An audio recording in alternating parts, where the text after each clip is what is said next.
Amateurs de bonne cuisine? Les recettes de Jeux État sont disponibles sur le site de Visu. Une nouvelle recette à retrouver toutes les semaines. Étape par étape, des petits plats à faire seul ou en famille. Alors, à vos fourneaux? On se retrouve sur cliquanou.re/visu.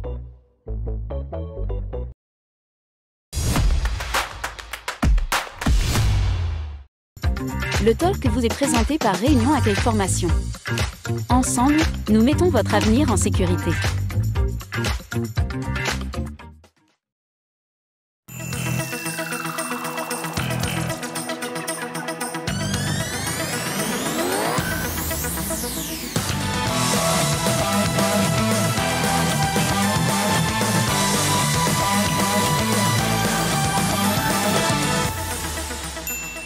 Et bonjour à tous, bienvenue dans le Talk, votre émission d'information, de divertissement. On est content de vous accueillir pour cette nouvelle émission. Comme chaque semaine, on va débattre, on décrypte l'actualité de la semaine. Je vous propose de passer au sommaire de cette émission. 15 millions d'euros par an, c'est ce que promet l'État pour aider le centre hospitalier de la Réunion. C'est la grosse avancée de ces derniers jours, après plusieurs jours de grève du personnel soignant. Est-ce que ça signe la fin de la mobilisation? Est-ce que les grévistes en attendent plus de l'État pour travailler dans de meilleures conditions? Eh bien, on en parle dans quelques minutes avec notre premier invité, Jean-Jacques Rivière du syndicat Force Ouvrière au CHU Nord, et c'est le dossier de la semaine. À peine 20 ans, ce sont les deux plus jeunes créateurs de mode de l'île et ils montent en ce moment à La Réunion. Emerson Ligdamis et Thomas Lebon. Leur marque L Street a été lancée en août dernier et ça s'arrache déjà. Pour fêter ce beau succès, ils organisent un show à Saint-Pierre, un défilé avec de belles têtes d'affiche. Vous le voyez, Emmanuel Ivara et Ségaël. Ça se passe le 1er décembre. On en parle avec eux en fin d'émission. Restez bien à l'écoute. Et puis lui mériterait bien un petit relooking, mais avant d'avoir quelques conseils de ces deux stylistes, eh bien, il est allé voir le nouveau film Hunger Games, un retour aux origines de la franchise. Est-ce que c'est un retour gagnant ou est-ce qu'on reste un peu sur notre faim? Eh bien, Arthur Boyer nous fera sa critique ciné de la semaine. Bref, le Talk épisode 14, c'est parti, larguez!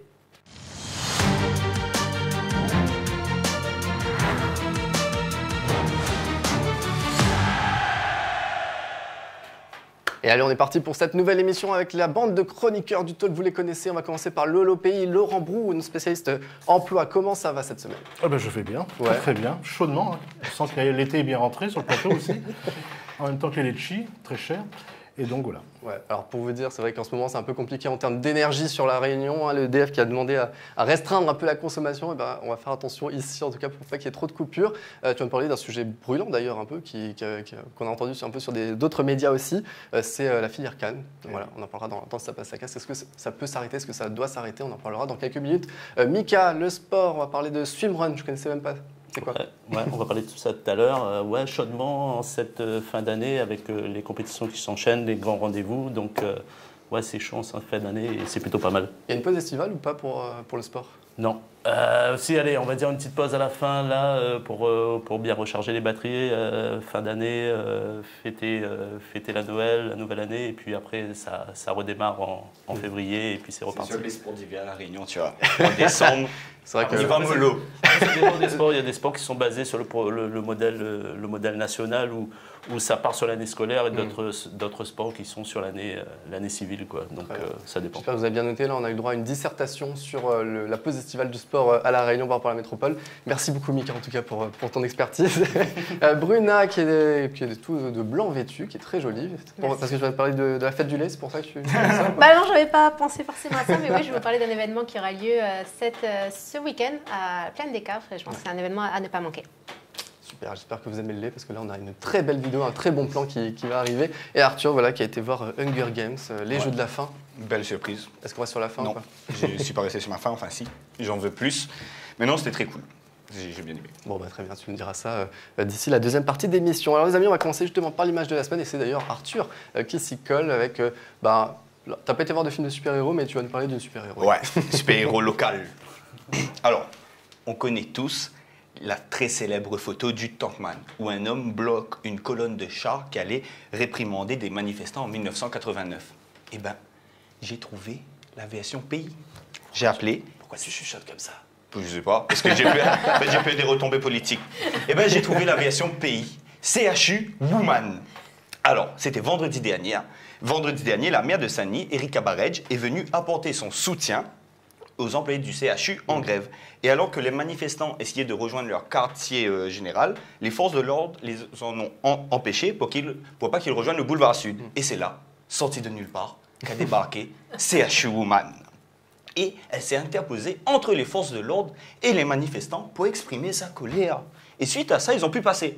Enfin, on ne sait pas si c'est vraiment grâce à elle, parce qu'elle s'est fait quand même pas mal bousculer, CHU Woman. Mais ça en valait la peine, parce que grâce à ça, on a eu notre photo historique locale. Bon, en espérant que le but était vraiment d'aider les manifestants et de leur apporter du soutien, et pas seulement avoir une belle photo et un article. Tu penses que c'est quoi, toi? Coup de com'? Allez, la photo est belle, on va lui donner le bénéfice du doute. Non. Après, il faut avoir du courage quand même, même si bon, voilà, ça peut être une photo un peu de communication.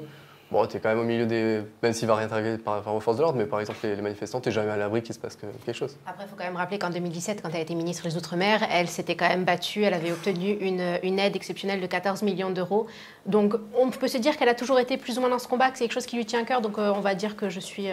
Alors, on se rappellera d'une image en Guyane où clairement elle s'était retranchée, morte de peur, derrière, parce que là c'était une autre puissance, hein, les 500 ou les 300, on les appelait, je crois, je ne sais pas si vous vous souvenez, où là clairement, fraîchement élu, en tout cas parachuté, on va dire, ministre des Outre-mer, où là clairement, elle a non seulement pas pris la parole, ne s'était pas dressée fière comme Artaban ou comme un pan, et s'était vraiment mis à l'abri de peur justement de prendre un mauvais coup. Donc j'ai envie de dire, moi aussi je suis un peu mitigé, très belle photo, qu'on fera encadrer et qu'on aura tous dans nos bureaux, mais je ne suis pas sûr qu'on la reverra sur tous les barricades. Après, je pense que c'était l'émotion sur l'instant. Elle était là, parmi les manifestants. Oui. Et puis, elle s'est pris au jeu. Et puis, est-ce qu'on peut dire que c'est un peu la Che Guevara? Oui, bien sûr. La Pancho Villa, et on en oublie sûrement. Bientôt, on aura des t-shirts avec sa tête. En tout cas, elle n'était pas déguisée, on l'a tous reconnue. Donc, c'était le but, je pense aussi. Bon, voilà. En tout cas, c'était l'image de la semaine, en tout cas, d'Arthur. On va passer justement au rattrapage actu. Donc, je vous ai sélectionné 3 actualités de cette semaine. Il y a un peu de local, il y a aussi du national. On va commencer par ce professeur, encore une fois, qui a été agressé à Saint-Benoît, au lycée Patu de Rosemont. Encore une fois, c'est toujours le même lycée, d'ailleurs, toujours le même établissement.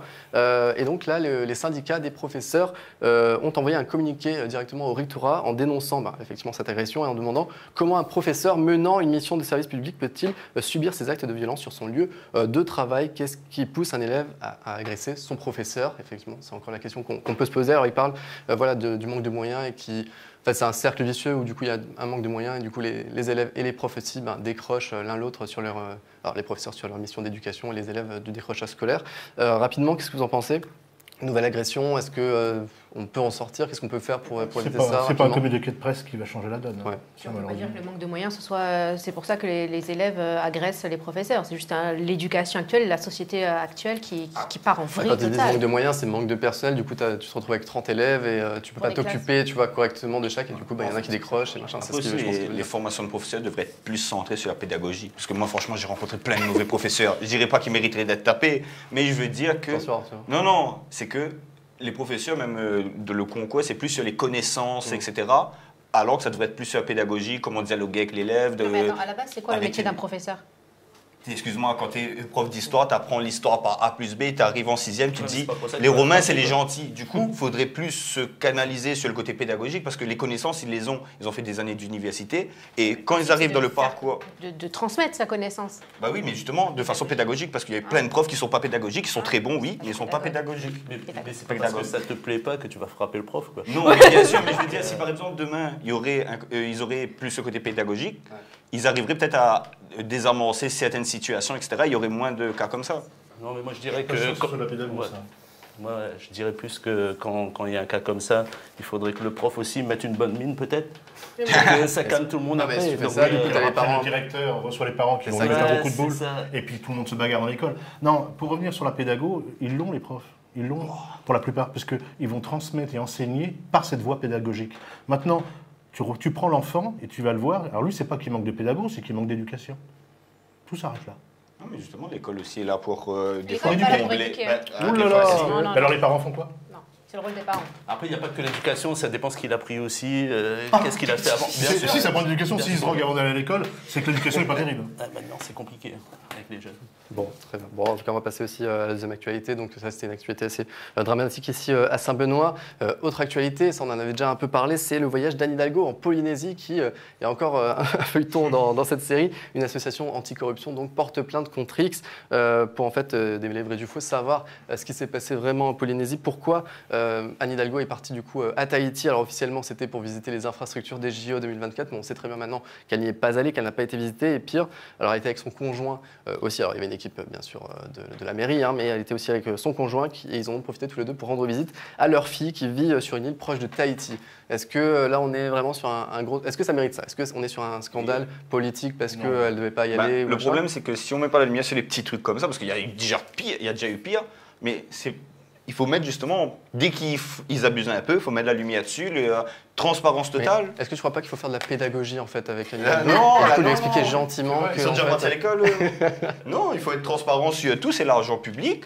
Et ok, des fois il y a des frais qui, bien sûr, des restaurants et tout, certains peuvent être choqués, mais il y a un contexte, etc. Mais là, un voyage personnel, elle avait juste une mission, elle n'est même pas partie la faire. Et en plus, sa fille habite juste à côté. Bon, jouer à l'utile et à l'agréable. agréable, hein, tu sais. C'est ça. là, il y a Et du plus coup, toi, d'agréable que Laurent, tu d'utile. n'étais pas d'accord avec Arthur? Non, je veux Ouais, dire, ça vaut pas ça. C'est pas un buzz, voilà, ça vaut pas ça. Ouais.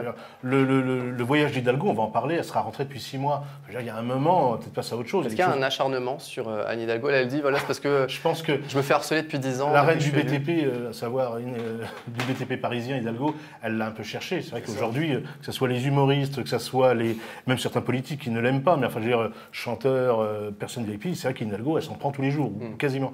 Là, c'est encore une aubaine pour pouvoir un peu balancer un scud de plus. Mais j'ai envie de dire, au final, plus personne n'écoute. Hein. Le voyage d'Hidalgo, Tintin en Amérique ou Tintin au Congo, c'est bon, quoi. L'album, on le connaît. Hein. Bon, on va continuer, on va terminer en tout cas cette petite partie d'actualité avec un autre scandale politique, c'est Éric Dupond-Moretti, le garde des Sceaux qui passe devant la justice, donc c'est un peu ironique. Donc 1 an de prison avec sursis requis contre le ministre de la Justice, le garde des Sceaux qui est soupçonné d'avoir utilisé ses fonctions de ministre pour régler ses comptes avec des magistrats avec qui il avait eu des petits soucis, qu'il avait critiqué en tout cas lorsqu'il était avocat. Lui, il conteste ça en tout cas. Là aussi, qu'est-ce qu'on en pense très rapidement pour... Moi, j'ai l'impression que chaque ministre, qui est donc à Ouais. la tête d'un ministère, se retrouve dans une situation qui correspond à son ministère. On a connu un ministre du budget qui avait dit dans les yeux aux Français, je n'ai pas de compte en Suisse. En fait, il en avait. Un ministre de la justice, hein, quand même, c'est quand même vrai, qui se retrouve derrière les barreaux. En tout cas, dans un palais à essayer de convaincre qu'il n'a pas fait. Alors c'est marrant parce qu'on a l'impression que chaque ministre, dans son ministère, a les mains dans le pot de miel. Il essaye des deux côtés, comme ça au moins il arrivera à se mettre du point de vue des deux et prendre de bonnes décisions. C'est vrai qu'on avait eu un ministre de l'économie, un ministre de l'économie, ancien ministre de l'économie, qui a eu des problèmes de liquide à New York aussi, il me semble.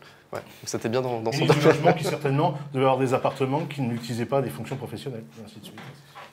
Bon, ben voilà. On va passer maintenant à l'actu sport avec. Bon, on a parlé un peu des JO là, avec Anne Hidalgo du coup. Mika, qu'est-ce qu'on a dans le sport? On a du foot cette semaine? On a eu des ministres des sports qui ont fait du sport. Donc, C'est vrai, il y en a Ouais, il y en a eu. Il y en Il y a avait eu. David Douillet, il y avait David Douillet, non? Oui, il n'a pas duré longtemps, lui. Hein.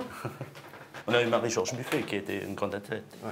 Donc Donc, ça pour c'est pour les plus de 20 ans, de 30 ans, vous ne savez pas qui est Marie. Même moi, je ne sais pas qui c'est. Bon, allez, retour chez nous, Allez, nous, foot. puisque le grand rendez-vous, le grand match de l'année, très attendu par les amateurs, les passionnés de foot, ben, c'est ce week-end, c'est à 18h, ce dimanche au stade Michel Volnay, la finale régionale de la Coupe de France, ou 7e tour de la Coupe de France, comme vous voulez. Ça sera la Tamponnaise, vainqueur. Tamponnaise, Tenante du trophée. Tamponnaise, tenante du trophée, qui a réalisé un super parcours l'an dernier, vainqueur d'Aubervilliers ici au 8e tour, puis 32e de finale en métropole. Donc la Tamponnaise sera opposée au Saguenay FC. Le Saguenay FC, c'est le vainqueur de 2021 qui avait fait aussi un très beau parcours jusqu'en 32e de finale. Donc voilà, ça nous promet un beau match entre ces deux belles équipes, sachant qu'en championnat, les Dionysiens ont battu 2 fois les Tamponnais, donc les Dionysiens partent avec un avantage psychologique sur les Tamponnais, 2 victoires, 2-1.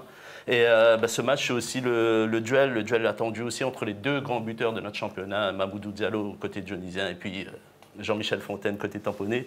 Donc voilà, une belle affiche, même si une fois n'est pas coutume, il y aura le championnat en même temps. Je ne sais pas comment ils ont fait au niveau de la Ligue de foot, mais ils nous mettent des matchs de championnat en même temps. Ce sera ce dimanche aussi, et avec des matchs très importants, notamment le duel à distance entre l'Excelsior et la Saint-Pierroise qui jouent pour le titre de champion à 2 journées de la fin.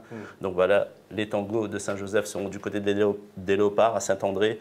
Et la Saint-Péroise sera à Sainte-Marie, donc un duel à suivre aussi. Mais bon, c'est un petit peu avant. Sainte-Marie, Saint-André ou pas? C'est compliqué. Ce sera un petit peu avant 15h30 et puis 18h à Saint-Pierre pour la finale. Donc voilà, on va essayer de suivre tout ça et puis on espère que la fête sera au rendez-vous. On espère aussi. Et puis, alors un sport que je ne connaissais absolument pas avant qu'on fasse cette émission, c'est le swimrun. Ouais. Et ça se passe à La Reune en plus. Ouais, swimrun Réunion. Donc 5e édition. 5e édition à La Réunion, un combiné trail-natation.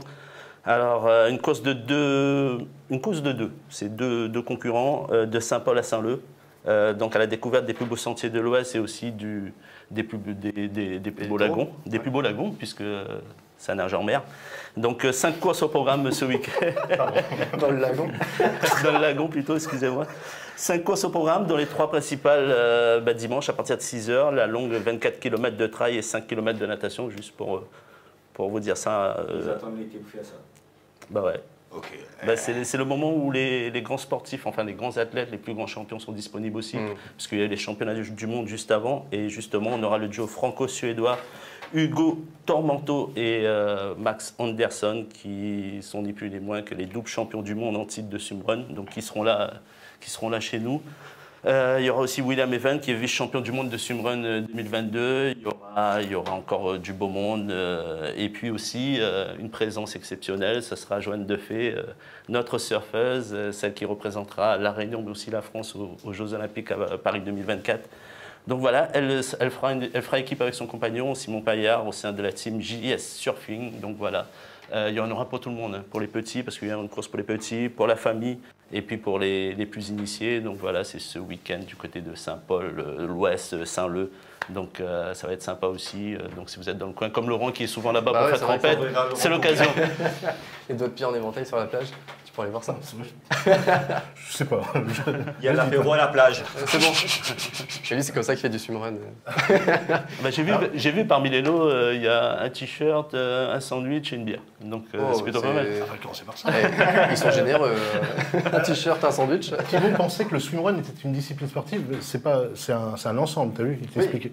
Parce que tu crois que c'était un sport, toi. C'est un combiné, en fait. Ah, mais du coup, le combiné devient un sport. Oui, c'est ça. C'est une discipline en tout cas. Voilà. Comme le triathlon, etc. Non? Bon, allez, maître Capello. Il y a plusieurs sports. Mais enfin, là, pour le coup, parce que moi aussi, je croyais que c'était une seule discipline. Là, je viens de découvrir que. Merci beaucoup, en tout cas, Mika, pour cette partie sport et nous avoir. On s'endormira moins bête du coup avec ce swimrun. On va passer maintenant au ça passe, ça casse. Là, ça va être encore une fois notre sport national. En plus, c'est Lolo qui s'y colle. On envoie le jingle et on envoie le ça passe, ça casse. Du coup, Laurent, toi, tu vas nous balancer un petit pavé dans la mare. Là, on va parler de la fin. C'est même pas un pavé, c'est un serpent de mer. Ça revient tous les ans et ça, depuis que je suis petit, j'ai toujours entendu parler. Oui, pierre dessus. C'est comme ça qu'on t'appelle le serpent de mer aussi, il me semble. Oui, dans des lieux différents.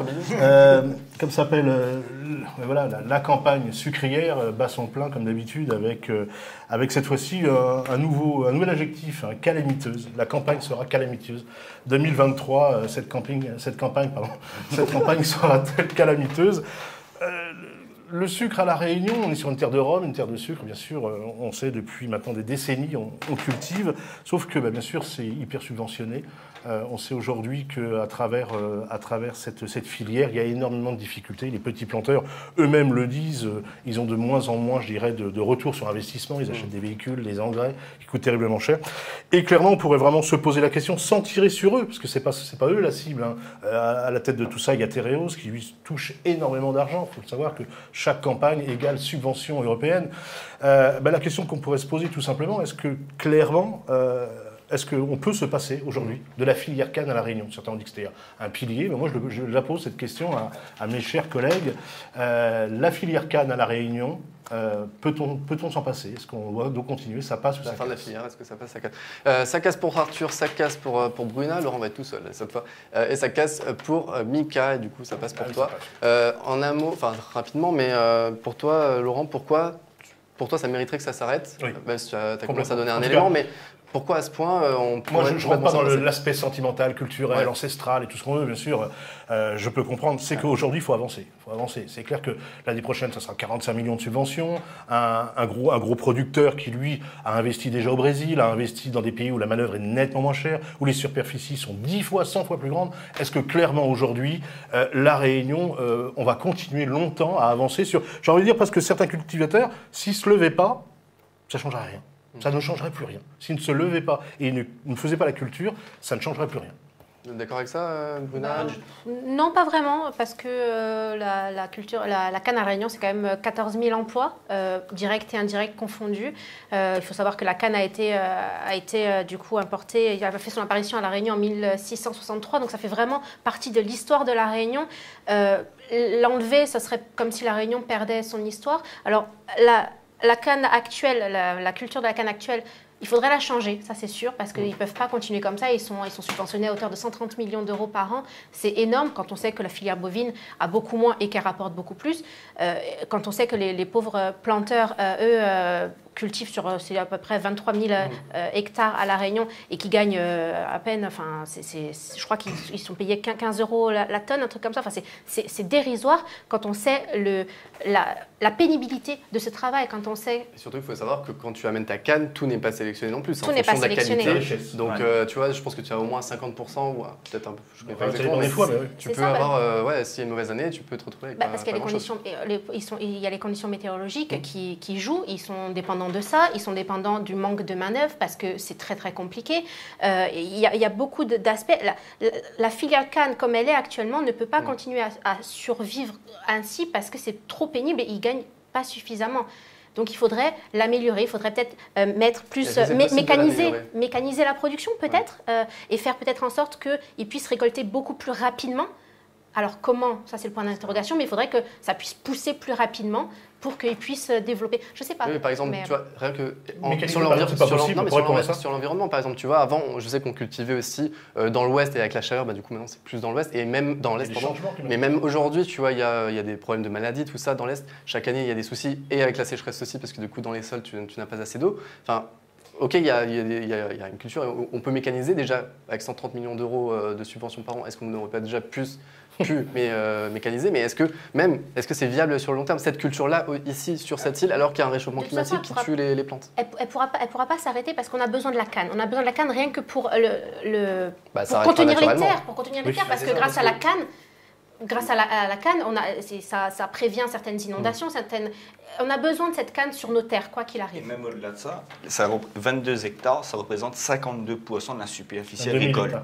Quoi? 22 000. 22 000 hectares, pardon. 22 22 hectares, c'est pas beaucoup. un peu- 22 000 hectares, ça représente 52% de la superficie agricole. Et le problème, même si, elle est plus fiable aujourd'hui, on n'a pas encore une solution qui pourrait la remplacer. Du jour au lendemain, on enlève 52% des terres agricoles, on remplace par quoi? Qu'est-ce qui est... Mais aujourd'hui, tu as déjà des cultivateurs qui Faut arrêter. font d'autres plantations, d'accord. tu vois, Et qui font de le la gars nana qui a aussi. toujours fait de la canne et qui a les machines pour faire la canne, qui a tout, Bah, tu que revends. soit...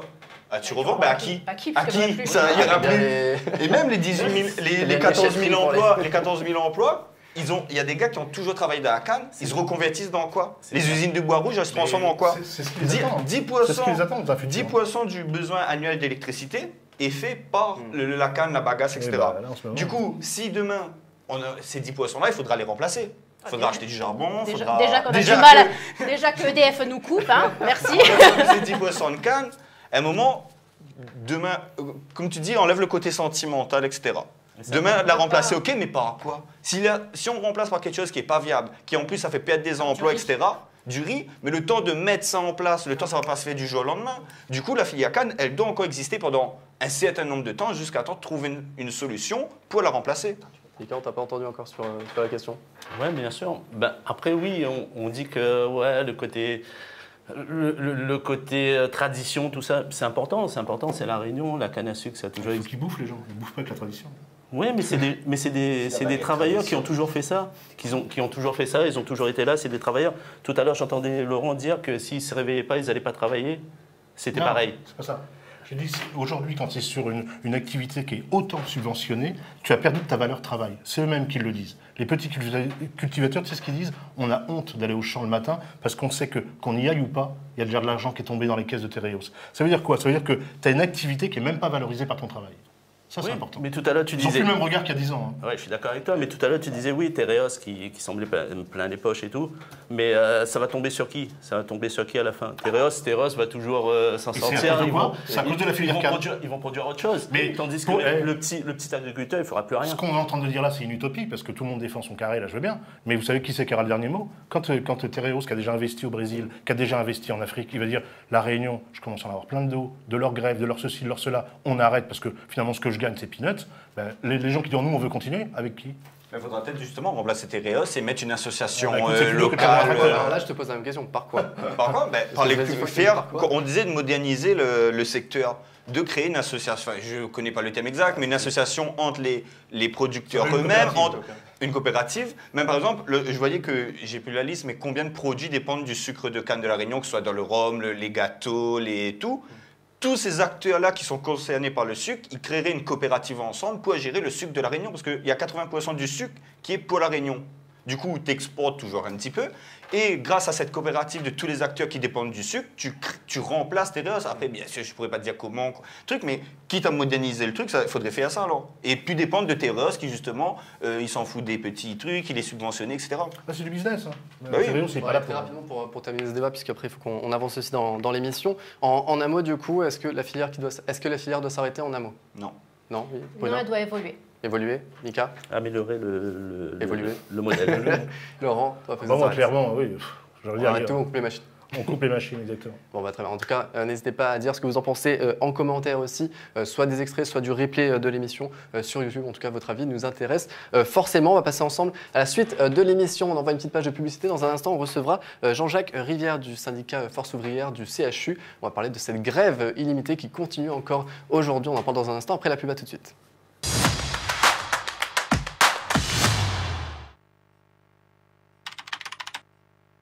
Nouveau. Visu devient 100% digital. Retrouvez vos rubriques habituelles. Agenda, interview, zerbage, télévision, jeux, horoscope.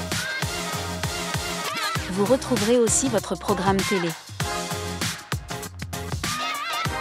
Visu, à vos côtés depuis 40 ans.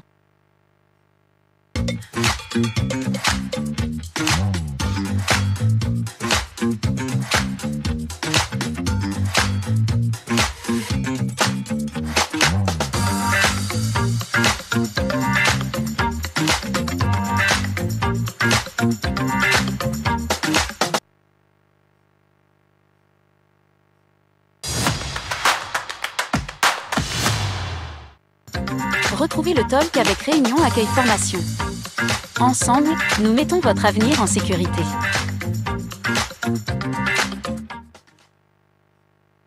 Et de retour pour la deuxième partie de l'émission, on reçoit notre premier invité de l'émission, du coup, Jean-Jacques Rivière, secrétaire général adjoint du syndicat Force ouvrière. Vous travaillez au CHU Nord, justement. Bienvenue en tout cas, merci en tout cas d'être avec nous sur ce plateau. Merci de m'avoir invité. En pleine semaine de grève et de mobilisation pour le CHU. Du coup, je le disais en sommaire, 15 millions d'euros qui ont été annoncés par an, donc mis sur la table par l'État pour le CHU. Quand on sait effectivement que cette grève, c'est aussi parce qu'il y a un déficit de 50 millions d'euros au CHU. Est-ce que ça, d'abord, c'est une victoire déjà pour cette mobilisation? C'est une victoire déjà, bien sûr, parce que si on n'avait pas fait le combat de rue, justement, ces 15 millions n'auraient jamais été sur la table. Voilà. Donc, par contre, c'est la mobilisation, le fait de bloquer, en tout cas peut-être. Bien sûr, c'est la mobilisation.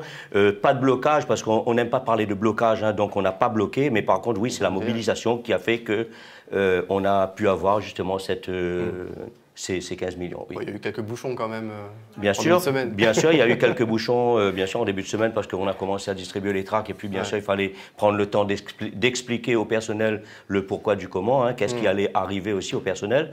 Parce que bien sûr, nous, on est syndicat, on connaît tout, mais le personnel parfois ne savent pas tout. Voilà. Alors, du coup, hier, vous avez voté pour la continuité, pour continuer la mobilisation, continuer la grève.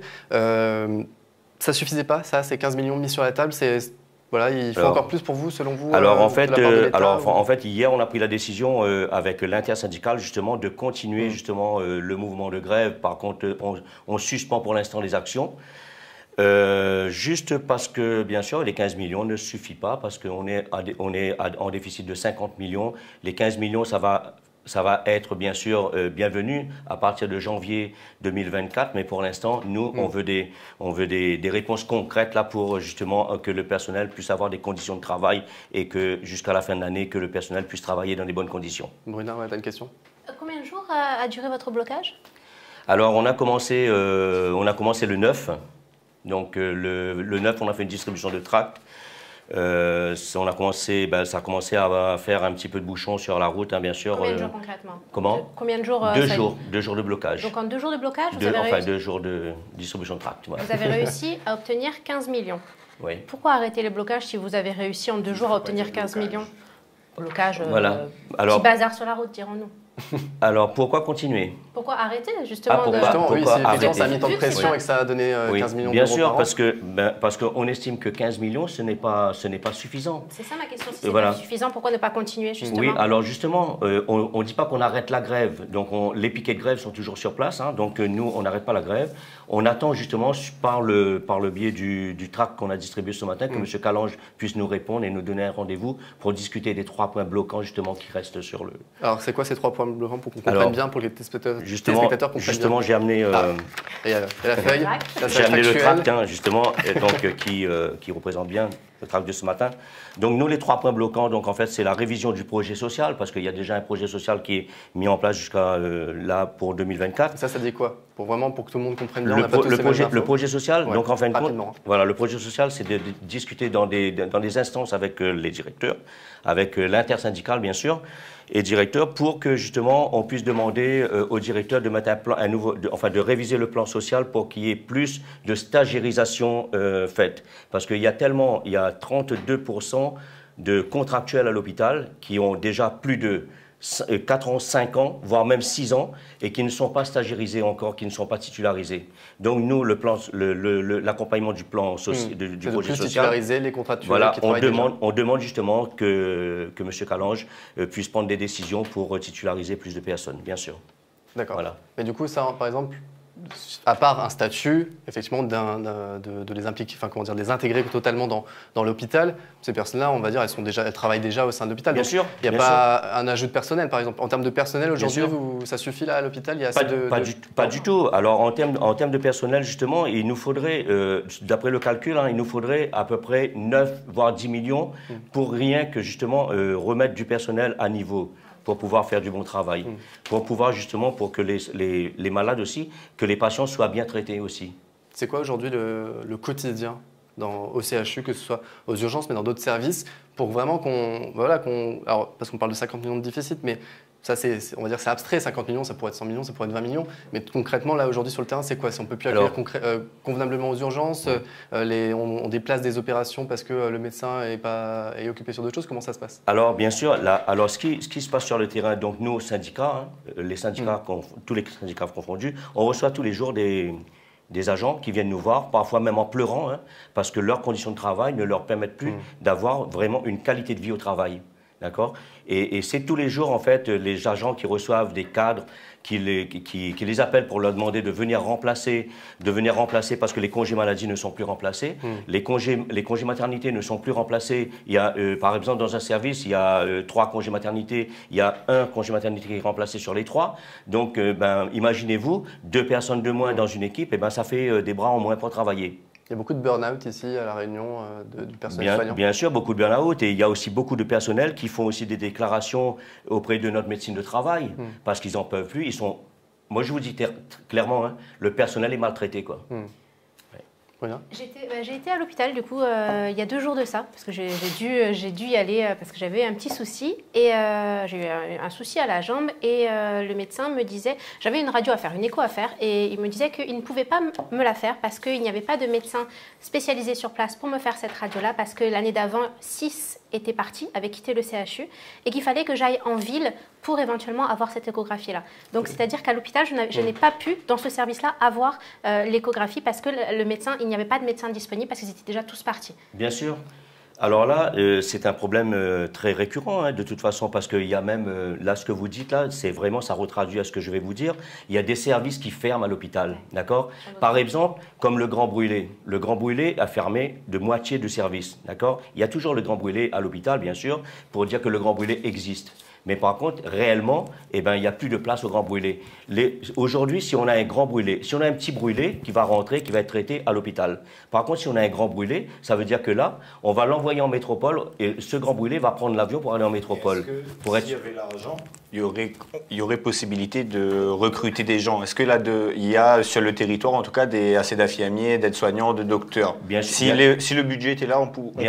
Bien sûr, monsieur, parce qu'il y a des infirmiers qui font qui postulent, qui ne sont pas pris à l'hôpital, pour faute, bien sûr, d'argent, parce qu'on ne peut pas prendre encore du personnel. Au contraire, on est en train d'arrêter des contrats. On est encore en train d'arrêter des contrats. On demande d'arrêter des contrats encore jusqu'à la fin de l'année, d'arrêter 300 contrats. Vous imaginez? Et là, le directeur, il dit « tout va bien ». Tout va bien à l'hôpital. Non, tout ne va pas bien. Moi, je suis désolé, je le dis, tout ne va pas bien. Il y a de la souffrance à l'hôpital. Et alors là, il n'y a pas la souffrance que, bien sûr, que le personnel. Hein. Moi, je ne parle pas que pour le personnel, parce que le personnel soignant, c'est une chose, parce que le personnel soignant est là pour soigner le malade. Mais si le personnel soignant, s'il n'y a plus de personnel soignant, plus assez de personnel soignant autour du lit du malade, comment les malades vont être traités? Eh bien, c'est la qualité de soins qui diminue. Et ça, on ne peut pas nous dire le contraire. Il y a la qualité de soins qui diminue.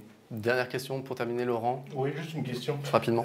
Est-ce que c'est uniquement une question d'argent? J'entends aussi énormément de soucis internes, de guerre entre services, entre cadres qui ne s'entendent pas. On a eu, je me rappelle de cette histoire de services fermés parce qu'ils ne s'entendaient pas du tout et au final, il fallait aller en clinique pour pouvoir se soigner. Le service de l'urologie, par exemple. Oui.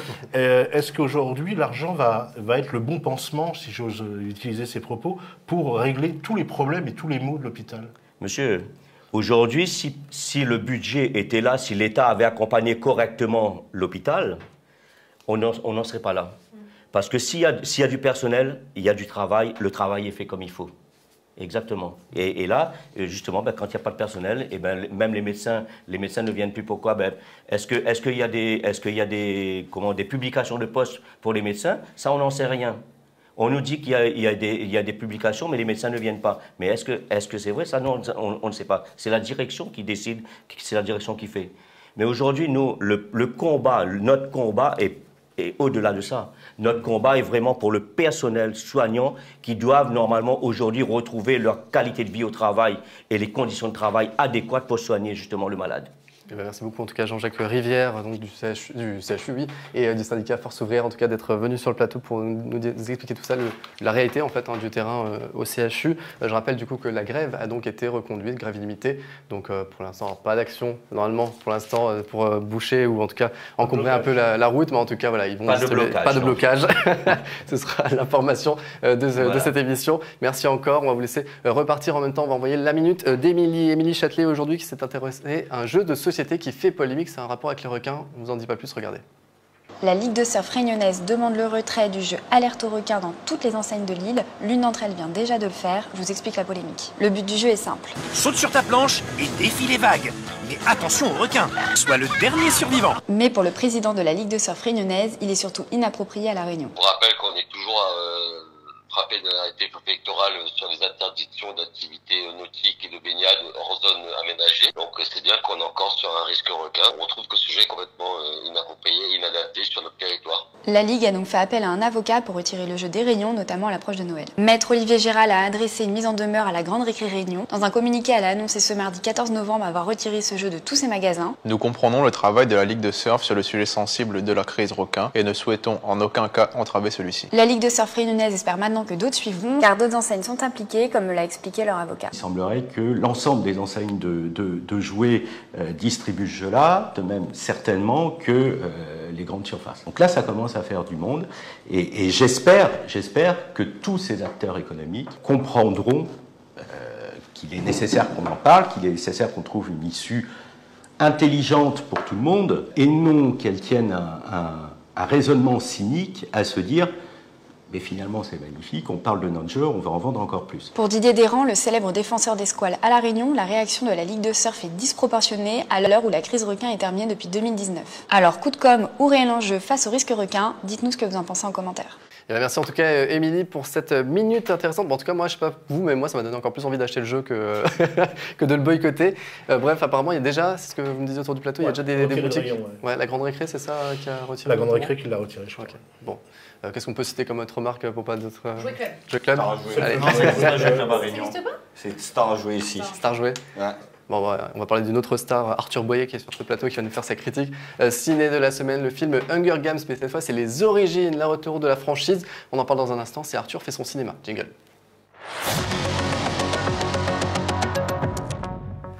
Alors Arthur, ce Hunger Games, qu'est-ce que ça vaut? Déjà, qui a déjà vu les films Hunger Games? Tout le monde, non? Un seul. Un seul. Il était bien? Oh, très bien, très bien. Et toi, tu aimes bien? J'adore. Bah franchement, là est sorti le film Hunger Games, la balade du serpent et de l'oiseau chanteur, qui raconte la jeunesse du terrible. Vous n'êtes pas plus long pour le site. On se serait contenté de. Ce qui est bien, c'est qu'il faut toute la file. Non, mais balade de l'oiseau tu vois, chanteur. déjà, ils m'ont arrangé. Ils ont mis Hunger Games en anglais et le reste, ils l'ont mis en français en mode bon. Ouais, La balade du serpent et de l'oiseau chanteur, qui raconte la jeunesse du terrible président Snow. On regarde un petit extrait et je vous en parle après. Monsieur Snow, après tout ce que vous avez vu dans le monde,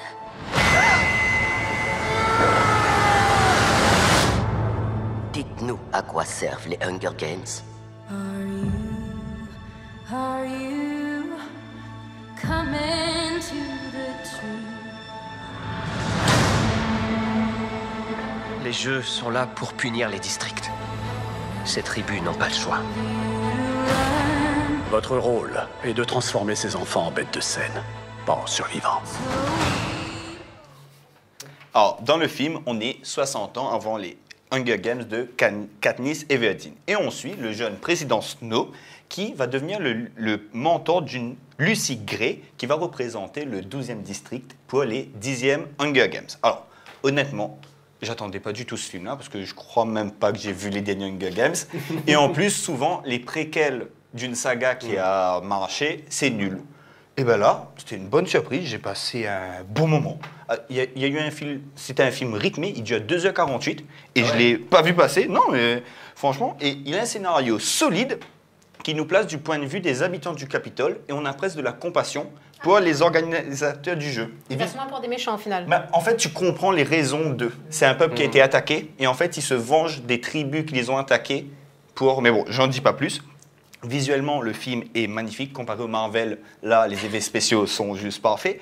Et le film nous plonge en fait dans un Capitole beaucoup moins moderne que dans les films de 2012 qu'on a vus. Et là, l'architecture s'inspire des villes... Et ça fait tomber ça. Tout est bon pour me niquer ma chronique, hein, tout est bon. Et en fait, l'architecture s'inspire des villes européennes et soviétiques des années 30-40, qui nous rappellent des régimes autoritaires qu'on connaît bien. Et surtout, la grande force du film, c'est son acteur Tom Blin, qui incarne un jeune Snow qu'on connaît d'ordinaire froid et tyrannique. Et là, on découvre une autre version du personnage, jeune, touchant, idéaliste, qu'on voit peu à peu changer face à la réalité, la dure réalité du monde. Et au-delà de ça, le film dénonce. Dans un contexte actuel où l'extrême droite monte en puissance, le film montre les mécanismes qui mènent au fascisme et on voit la radicalisation d'un homme qui, au départ, est naïf, bon et idéaliste. Donc, c'est ça. Donc, je pense que vous avez compris, j'ai beaucoup aimé le film et je vous invite vraiment à aller le voir. Et si la création des Hunger Games ne vous plaît pas, cette semaine est sorti un thriller, Son of Freedom, un thriller où un agent fédéral tente de libérer des enfants de trafiquants sexuels, ou encore le film Les Gueules Noires.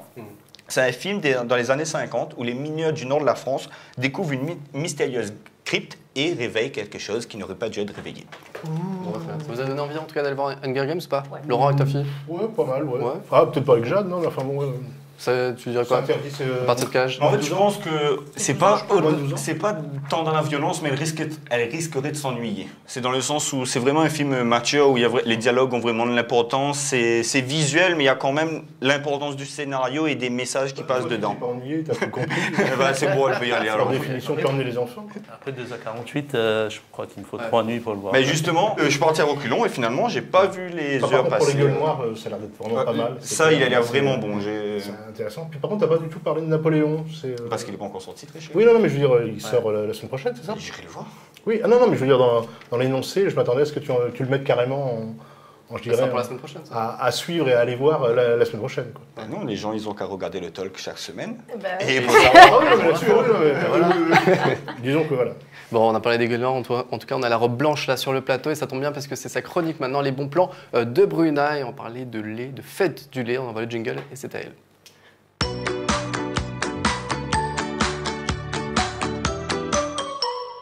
Elle dégouline d'amour et de bons plans, c'est Bruna. Et de lait. Du coup, la fête du lait avec toi. Et oui, la fête du lait aura lieu donc ce week-end à la Plaine des Cafres. Et pour l'occasion, donc je suis allée rencontrer la nurserie de la Cicalais et un éleveur. Et ce fut vraiment un moment assez particulier. Je vous montre tout ça.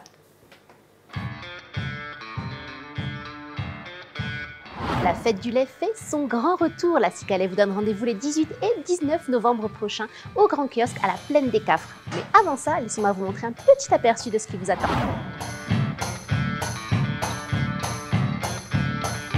Bonjour Ludivine. Bonjour Bruna. Alors tu travailles pour la Cicalais. On est aujourd'hui à la Plaine des Cafres. Est-ce que tu peux me dire où exactement? Alors aujourd'hui on est sur le site de la nurserie de la Cicalais, donc qui se trouve à la Grande Ferme.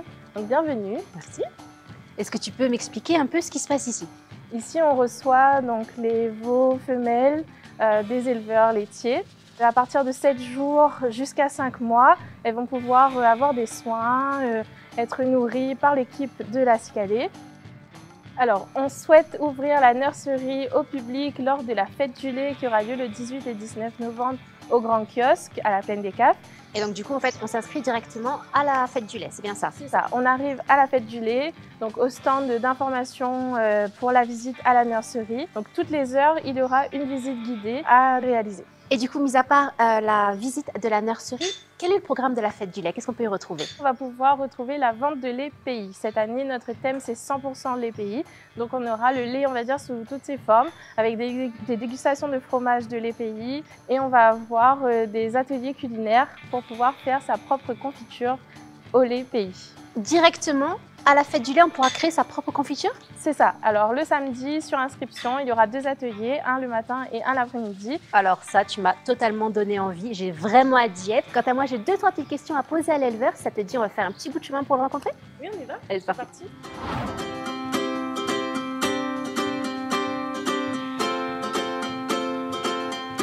Bonjour Bruno. Bonjour. Du coup, on est ici chez toi, dans ton exploitation. Dis-moi, où sommes-nous et pourquoi je suis? On est à Piton-Bleu sur une exploitation de vaches laitières et nous sommes là dans le cadre de la fête du lait qui aura lieu le 18 et 19 novembre, la semaine prochaine. Sur une exploitation, comme vous pouvez voir, il y a les vaches autour. Il y a la traite le matin, l'alimentation, le nettoyage, soigner les petits bobos de chaque vache s'il y en a. C'est un métier de passion. Il faut aimer ce métier pour le faire. Après, on est largement accompagné par la coopérative. On monte le projet dans un premier temps avec la Cicalais, avec les techniciens, l'équipe technique. Il y a une étude économique qui est faite. Et à tout moment, la Cicalais intervient sur l'introduction d'animaux, sur les départs des veaux pour la nurserie et la collecte du lait 3 fois par semaine. Donc vous dites que c'est pas comme à l'époque la pénibilité qu'il pouvait y avoir. Est-ce que ça a changé? Pour moi, le métier est en train de changer. On a des moyens d'automatiser la traite, on a des moyens d'automatiser l'ensemble des tâches à faire sur l'exploitation. Donc oui, le métier est en train de changer. Et donc vous me disiez également que vous aviez démissionné de votre poste et en moins d'1 an, vous avez réussi à avoir cette exploitation. Donc tout est possible encore. Tout est possible. Merci beaucoup. Il n'y a pas de quoi. Pour un rendez-vous plein de surprises et de saveurs 100% pays, c'est la fête du lait que ça se passe. Quant à moi, je vous dis à très vite. Voilà, Bruna qui se la joue, l'amour est dans le pré. Du coup, on rappelle, donc la fête du lait, c'est ce week-end, c'est ça? C'est ce week-end à la Plaine des Caves, donc le 18 et 19 au Grand Kiosque. Donc vraiment, je vous invite à y aller. Si vous voulez passer un bon moment en famille, ce sera très ludique et vous pourrez déguster plein de bonnes choses. Et ben voilà, le rendez-vous est pris. Merci Bruna, en tout cas pour ce bon plan laitier. Bon voilà, on fait un peu de tout dans l'émission, vous le voyez. Du coup, la fête du lait ce week-end. On se retrouve dans un instant après la pub. On aura 2 nouveaux invités. Je vous disais, c'est les 2 créateurs qui montent en ce moment à La Réunion, qui ont créé leur marque à peine 2 mois et ça y est, ça pète déjà. On en parle dans un instant. Après la pub, à tout de suite.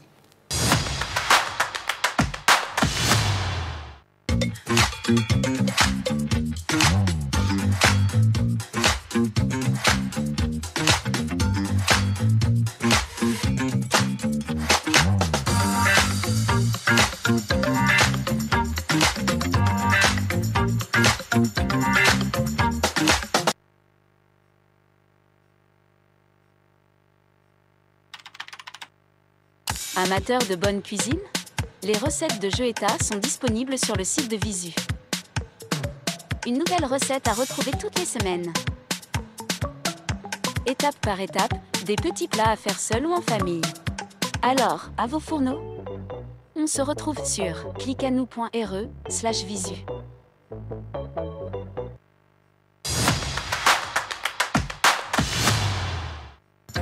Retrouvez le talk avec Réunion Accueil Formation.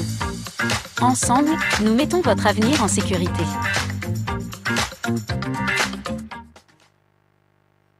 Et de retour pour la 3e partie de l'émission. Là, on va prendre une petite leçon de style dans un instant avec nos 2 invités. Ce sont les 2 créateurs qui montent en ce moment à La Réunion. Leur marque a été lancée en août et c'est déjà un petit succès sur l'île. Leurs vêtements se sont vendus donc de façon éclair. Même eux, ils en sont encore surpris. Et puis du coup, ils organisent un joli show prochainement à Saint-Pierre. Emerson Ligdamis et Thomas Lebon qui sont avec nous sur le plateau. Comment vous allez? Bonjour tout le monde, nous on va bien, Ouais. J'espère que vous allez bien. Alors Emerson à droite, Thomas à gauche. Du coup, je rappelle que vous avez 22 et 20 ans, donc vous êtes tout jeune, et vous venez de lancer votre marque LL Street en août 2023. Et vous m'avez dit, du coup, tout s'est vendu d'un coup, en tout cas très rapidement. Même vous attendiez pas à ce succès soudain. C'est ça. Donc vraiment, LL Street Classique a vu le jour le 8 août 2023. Et on était étonnés du coup de l'afflux de personnes du coup, qui s'est abonné à notre compte, qui aimaient du coup le style qu'on proposait. Donc LAS, c'est vraiment la signification des 2 noms de famille, donc Ligdamis et Lebon. Donc on propose 2 styles différents, donc le streetwear et le classique moderne. Voilà. Donc voilà, un petit mélange des genres. Alors je vous précise qu'en face de vous, vous avez Evelyne qui nous a aussi rejoint sur le plateau, qui est notre spécialiste entrepreneuriat, et en face Laurent aussi, qui est spécialiste emploi. Donc là, vous êtes bien entourés en tout cas pour ce qui est entrepreneuriat, création de marque, tout ça. Evelyne d'ailleurs qui nous donne des conseils chaque semaine, et dans un instant, elle nous donnera d'autres astuces. Alors justement, tu as parlé un peu, tu as donné un peu le style un peu des modèles. Est-ce que vous pouvez nous présenter la marque? Qu'est-ce qui vous inspire? Comment vous créez ces modèles? Puisqu'en plus, c'est des modèles uniques, c'est-à-dire qu'à part sur plusieurs tailles, mais sinon, on ne peut pas avoir 2 fois le même vêtement, c'est ça? C'est ça. Donc on a voulu être unique du coup à La Réunion. Et du coup, on propose des modèles du coup, en ligne. Donc, du coup, c'est vraiment la diversification des tenues qu'on propose. Donc, les gens ne veulent plus forcément partir en ville avec l'embouteillage, les places pour se garer, la chaleur. Donc, ils préfèrent du coup, la via dématérialisée. Donc, du coup, ils souhaitent commander. Donc, nous, on propose ces styles de vêtements pour hommes et pour femmes. Donc, du coup, des modèles variés, coloris, unis. Donc pour tous les styles de 16 à 60 ans. Justement, là, on voit à l'antenne, du coup, à l'écran, les modèles que vous faites. C'est super joli. Donc là, on est sur le classique, là, on est sur le beau gosse. C'est ça. Sur la prochaine, voilà. Enfin, du coup, on voit que du coup, il y a hommes et femmes.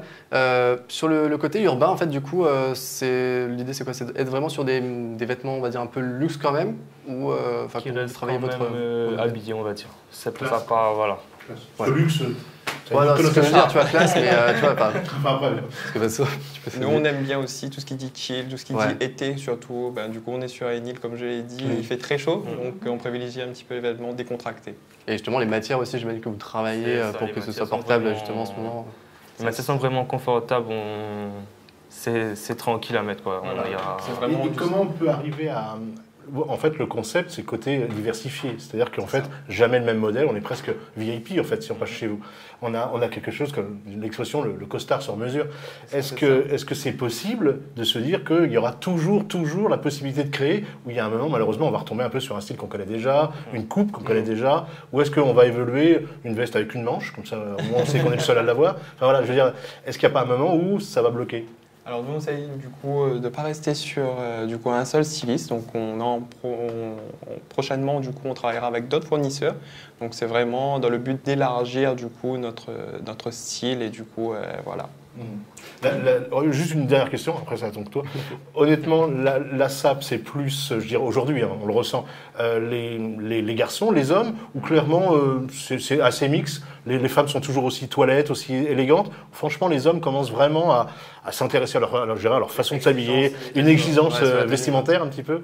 C'est ça, donc un petit peu plus raffiné, on va dire. Donc nous, ce qui nous a appris un petit peu ce monde, ce milieu, donc je dirais que c'est les élections qu'on a pu participer. Donc du coup, c'était quoi du coup, Mister France Réunion du coup en 2022 et Mister Étudiant Réunion 2022 que j'étais du coup second dauphin. Il y a vraiment des misters que je ne connais même pas. Mister Étudiant Réunion, bon, je connaissais pas. C'est pour ça aussi. Ouais, du coup, c'est fort de ces élections en fait où vous disiez vous êtes lancé du coup dans ce milieu de la mode. C'est cette élection-là que ça nous a poussé vraiment à. On a toujours été passionnés par le monde de la mode, par le monde du mannequinat, le monde du défilé. Et on va dire que c'est ça qui a fait la porte d'ouverture. Et du coup, et c'est qui fait vos tenues? Alors du coup, on travaille avec un styliste français. Donc du coup, il confectionne nos tenues. Jean-Paul du coup, on choisit un petit peu les modèles qu'on souhaite avoir. On le dit, ici à La Réunion, c'est vraiment période d'été. Donc du coup, les gens veulent plus des vêtements chill, décontractés. Les gens veulent plus de couleurs. Donc c'est sur demande aussi. Du coup, on fait souvent des stories de demander à notre audience du coup, quel style ils préfèrent sur ce mois. Donc c'est vraiment des arrivages tous les mois qu'on essaye de faire. Voilà. Et donc du coup, si j'ai bien compris, les gens regardent sur votre plateforme. Et c'est quoi les produits phares? Moi, je dirais les produits phares, les ensembles. Ouais, les ensembles lin qui partent très rapidement. Ouais, c'est plus le coton gaz également, coton gaz. Et donc c'est des matières qui jouent un rôle. Oui. Bon, du coup, force de votre succès, du coup, vous allez fêter ça aussi. Vous allez faire un beau défilé, un beau show à Saint-Pierre le 1er décembre. Ça s'appelle la Summer Vibes. Je sais pas si je prononce bien. Du coup, avec pas n'importe qui non plus, on le voit. Hein, Segaël et Emmanuel Ivara en tête d'affiche. Il y a deux autres artistes aussi. Alors, juste là-dessus, vous avez 20 ans, vous venez de créer votre marque, vous allez voir taper direct Segaël et Emmanuel Ivara. Comment elles ont répondu? Est-ce que tout de suite ça a été un oui? Est-ce que vous les connaissez par ailleurs en dehors? Ou est-ce que c'est le projet qui les a intéressés, le fait que voilà, il y a un petit succès naissant? Comment ça s'est passé ça? Alors moi je dis toujours, du coup, pour collaborer, il faut savoir exprimer son projet. Du coup, je suis allé à la rencontre de ces artistes-là, donc je remercie très fortement Segaël et Emmanuel Ivara. Et du coup, tous les artistes qui seront présents aussi également à cette soirée. C'est vraiment dans le but de nous faire connaître, parce qu'on est une petite marque qui débute et il faut rêver grand. Donc du coup, on commence petit pour devenir grand et c'est sur cette soirée qu'on souhaite vraiment être présent et proposer un show mode de qualité. Je rebondis justement, voir grand. L'avenir pour votre structure, pour votre marque, et puis pour tous les projets qui arrivent derrière, c'est clairement toujours du local, 100% local, c'est-à-dire prochainement peut-être des ateliers, une confection et clairement travailler en 100% Réunion. C'est ça, donc c'est un projet qui nous tient à cœur, donc on a aussi l'aide du département qui nous aide aussi sur ce projet. Donc on aimerait beaucoup faire des ateliers de confection avec une créatrice de couture. Donc le soir de la Summer Vibes également, on travaille du coup avec une créatrice africaine, donc des vêtements wax, qui proposera aussi son show. Donc c'est Ragassi Couture qui sera aussi avec nous ce soir-là. D'accord. Ouais, super. On va continuer justement à parler de création d'entreprise, de marque, tout ça en tout cas, avec notre spécialiste du coup, Evelyne. Aujourd'hui, du coup, est-ce qu'aujourd'hui on est sur de l'astuce ou qu'est-ce que tu vas nous parler en termes d'entrepreneuriat, Evelyne? Albert Einstein disait que la folie, c'est de toujours faire la même chose et de s'attendre à un résultat différent. On en a marre de voir les mêmes habits, donc en fait, qu'est-ce qu'on fait? On en crée des nouveaux. Et donc en entrepreneuriat, si nous prenons toujours nos décisions de la même manière, nous pouvons nous attendre à avoir toujours le même résultat. Et si on pouvait changer cela? Donc vous en êtes bien la preuve. Oui. Okay. Merci à vous aujourd'hui. Alors, j'ai voulu aussi en savoir plus et je suis allée à la rencontre de Régis Rossi, conférencier, illusionniste, motivationnel speaker, qui a coécrit le livre best-seller « Les pouvoirs de l'intelligence émotionnelle » aux éditions Erol. Donc Régis Rossi nous invite à changer notre regard sur les situations et à remettre en question nos certitudes. On l'écoute. En fait, aujourd'hui, on se rend compte que les habitudes et les certitudes, eh bien, elles peuvent nous entraîner dans des angles morts et nous entraîner vers le mur. Je crois que ce qui est important aujourd'hui, c'est de douter. Les personnes qui doutent, ce sont des personnes qui finalement se remettent en question et donc pensent toujours à trouver de nouvelles solutions, de nouveaux chemins pour atteindre les objectifs qu'ils se fixent. En fait, en amont de nos décisions, intervient l'opinion que l'on se fait d'une personne ou d'une situation. Nous pensons que tout cela est rationnel, mais notre cerveau nous joue des tours. Écoutons à nouveau Régis Rossi. Alors l'un des principaux biais cognitifs que nous rencontrons tous, vous et moi, s'appelle l'effet de halo. L'effet de halo consiste à se faire une opinion d'une personne à partir d'une seule caractéristique parmi trois. Souvent son physique, sa sociabilité ou son intelligence. Et en réalité, il faut se méfier de ce raccourci que nous prenons parce que, évidemment, dans la majorité des cas, on se trompe. Pour nous amener à changer notre regard sur les situations et les personnes, Régis a une approche bien à lui. Et c'est ce que j'adore avec lui, c'est qu'il utilise les mécanismes de l'illusion pour nous faire changer d'avis. Tout le monde se pose la question, mais qu'est-ce que vient faire un magicien face à nous? Je crée une distorsion. Et en réalité, à la fin de mon intervention, plus personne ne pose ce regard sur moi. Le regard a changé. En l'espace de 1 heure et demie, les gens me prennent pour un conférencier, un coach, un consultant, un expert. On ne sait plus vraiment me qualifier, mais en tout cas, le regard a changé.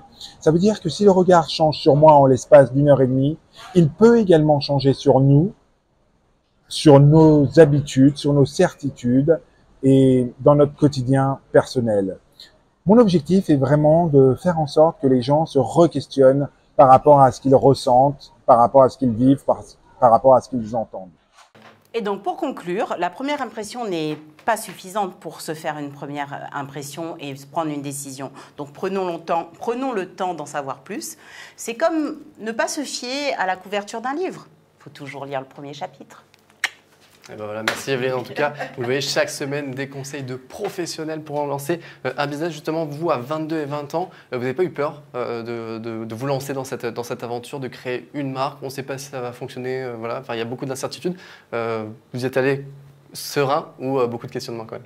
Je pense qu'aussi c'est la clé de la réussite, c'est beaucoup de la confiance en soi. Si on est sûr de ce projet nous-mêmes, je pense pour les autres ce serait pareil. Et du coup, promouvoir et être sûr et confiant de son produit, c'est aussi la clé de réussite pour vendre. Ah ouais, mais je nuancerais un peu tes propos, dans le sens où avoir confiance en soi, c'est-à-dire avoir l'énergie, la niaque pour y aller, ça c'est une chose. Mais c'est-à-dire que dans ce que j'étais en train de dire là, c'est aussi pouvoir remettre en question les choses. C'est-à-dire qu'à partir du moment où, bah ok, moi j'ai lancé cette ligne-là et ça ne marche pas, à un moment donné, il faut quand même se poser la question de dire oui, mais là ça ne marche pas, pourquoi ? Parce que quand on reste têtu, il y a bien quelque chose qu'il ne faut vraiment pas faire dans l'entrepreneuriat, et je crois que de manière générale, hein, dans la vie de tous les jours, c'est être têtu, quoi. C'est-à-dire que, vas-y, je fonce dans le mur et en fait, ça ne marche pas, j'ai pas le résultat que je veux, mais je continue à le faire. Tu as raison, mais où je les rejoins, c'est croire en son produit, oui, croire en son idée. Bah, bien sûr. Voilà, une dynamique. Les meilleurs, comment dire ça, les meilleurs porteurs, les meilleurs publicitaires, c'est eux, quoi, en fait. Ah oui. C'est ça. Et j'ajouterais aussi que c'est beaucoup de soutien de la famille aussi qui est très important. Donc leur soutien, leur conseil. Donc je voudrais remercier vraiment les deux mamans, donc sa maman et la mienne, qui nous a porté sur ce projet, qui nous a conseillé, qui nous a apporté toute cette gratitude de réussite. Les mamans, toujours. Sans elles, qu'est-ce qu'on ferait sans nos mamans, hein? Bisous à toutes. Bon, en tout cas, il y en a qui créent des entreprises et il y en a qui cherchent un emploi ou même qui en trouvent. En tout cas, on va en trouver. Qui en proposent même des fois. Qui en proposent, effectivement. Ça, c'est toi. Ça, c'est le spécialiste. Du coup, c'est Traverse la rue. On envoie le jingle. D'habitude, je ne procède pas de cette façon-là, à savoir je vais sur une proposition unique avec un organisme ou une société. Et là, je me suis intéressé un petit peu à l'agenda. L'agenda, il va y avoir des événements intéressants. D'abord, un gros groupe, une grosse enseigne bancaire réunionnaise va proposer tout au long, je dirais pendant un long moment, le stage. On sait que c'est compliqué le stage. Énormément de jeunes se promènent avec sous le bras le CV envoyé par leur prof. Allez hop, va taper aux portes. Et c'est clair que le milieu bancaire n'est pas toujours le plus facile à aborder. On sait que c'est voilà, soit le plus simple, qu'on soit découvert ou pas, hein, c'est pas le problème. Mais c'est surtout cette notion d'aller vers voilà, ces bureaux, ces grandes enseignes. Là, cette grande enseigne réunionnaise bancaire va clairement ouvrir ses portes aux stages. Et alors, les postes sont variés, je pourrais vous les dire plus.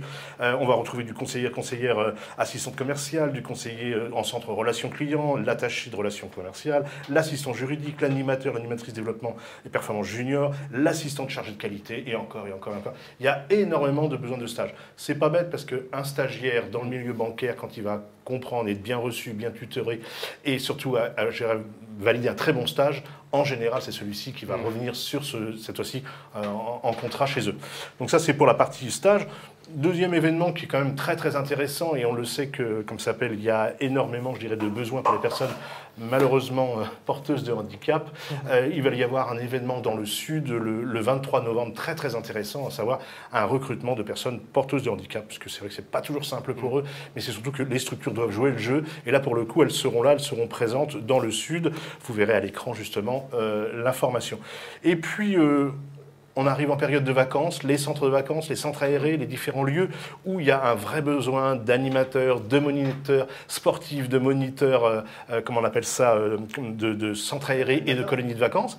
Et bien il va y avoir des besoins. Il y a un organisme là qui commence à tirer la sonnette en disant clairement voilà, j'ai des besoins, on va aller à la montagne, on va aller dans les gîtes, on va aller à la plage, on va aller un peu partout, et on a besoin de s'occuper de ces petits bouts de choux de 7, pas 77 ans, hein, de 7 à 13 ans environ, mais clairement, voilà, des vrais besoins. Je suis quasiment arrivé à la fin de ma chronique. Alors là, par contre, il y a une petite parenthèse intéressante. On a l'habitude d'avoir des entreprises qui participent à des job dating. Voilà, on les connaît tous. Là, il est particulier, ce job dating. Des entreprises vont venir au sein de la caserne Lambert, à savoir à la Redoute, sur un grand espace. Ces entreprises qu'on connaît tous, hein, qui sont importantes ici à La Réunion, des gros groupes, vont recruter, mais vont proposer des emplois aux personnes, aux conjoints et conjointes de ces militaires qui, elles, bien souvent, sont un peu dans la galère. C'est-à-dire que le mari, monsieur ou madame, bouge tous les 3 ans, tous les 4 ans, et elle, clairement, cherche un emploi. Alors, on pourrait discuter longuement sur ce genre d'idée en disant « Ah oui, mais bon, voilà ». En attendant, c'est vrai qu'elles aussi ont le droit, tout le monde a le droit de travailler. Et donc, voilà, c'est une belle opération qui va avoir lieu samedi 18, à savoir dans 2 jours, à la Redoute. Voilà, ça méritait d'être cité parce que je trouvais ça intéressant. Il y a de l'emploi à la clé. Très bien. Merci voilà, en tout cas, merci pour cet agenda finalement de job dating, en tout cas de recherche, soit de stage, soit d'emploi effectivement. Donc n'hésitez pas à aller voir aussi sur le site de Click à nous, il y a beaucoup d'offres d'emploi. Merci à tous les deux en tout cas d'avoir été sur le plateau, Emerson et Thomas. Le bon, du coup, je rappelle le nom de votre marque, LS Street et Summer Vibes, donc l'événement que vous organisez. Et un prochain événement que je rejoins aussi, du coup le 18 novembre, nous aussi qu'on propose un événement à Saint-Denis au restaurant Le Carré, du coup qu'on propose aussi de l'ambiance plutôt là. Donc ce sera la nuit, donc du coup c'est avec Sistaflo et du coup un show mode de plusieurs e-shops à La Réunion pour montrer la solidarité ensemble. Super, il y en a dans le sud, il y en a dans le nord, il y en a partout. LS Street, retenez bien le nom de cette marque et de ces 2 créateurs de talent. On les suivra aussi de très près de notre côté. En parlant de réseau, donc vous pouvez les suivre bien sûr sur les réseaux sociaux. Il y a nos réseaux aussi pour vous abonner, pour suivre soit les replays, soit les extraits de nos émissions. N'hésitez pas, je sais que la semaine dernière, il y a encore eu un bel extrait qui a beaucoup tourné sur les réseaux sociaux. Donc n'hésitez pas, continuez à partager, à commenter aussi sur les retours, soit du Sapasaka, soit de tout au long de l'émission pour soutenir peut-être ces 2 créateurs. En tout cas, merci à tous, merci aux chroniqueurs, à l'équipe, à la régie pour cette belle émission. On se retrouve la semaine prochaine, toujours sur Click à nous et Télécréole. Et moi, je vous dis salut La Réunion, ciao. Thank you.